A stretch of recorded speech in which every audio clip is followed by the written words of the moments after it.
Social মিডিয়ায় অনেকে বলছেন ধর্ষককে পুলিশের হাতে তুলে না দিয়ে গণপিটুনি দিয়ে মেরে ফেলা উচিত। এভাবে জনতার বিচার করার ব্যাপারে শরীয়তের বিধান কি?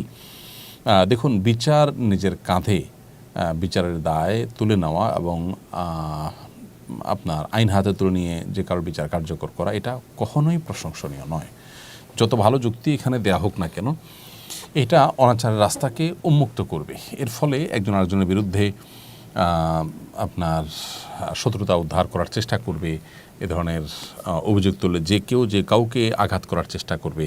এর ফলে সমাজ কিন্তু অস্থিতিশীল হবে, সমাজ কিন্তু অশান্তির দিকে যাবে। সেই জায়গা থেকে যথাসম্ভব এ ধরনের কালচার এটা বন্ধে আমাদের উদ্যোগ নেওয়া উচিত। তবে এটা ঠিক যে বিচারের দীর্ঘসূত্রতা, আদালতের প্রতি মানুষের আস্থা হারিয়ে যাওয়া, প্রশাসনে পুলিশে যারা আছেন তাদের দায়িত্ব অবহেলা এবং অসৎ উপায়ে তারা কালোকে সাদা, সাদাকে কালো করার প্রচেষ্টা, প্রবণতা, এগুলোর কারণে মানুষের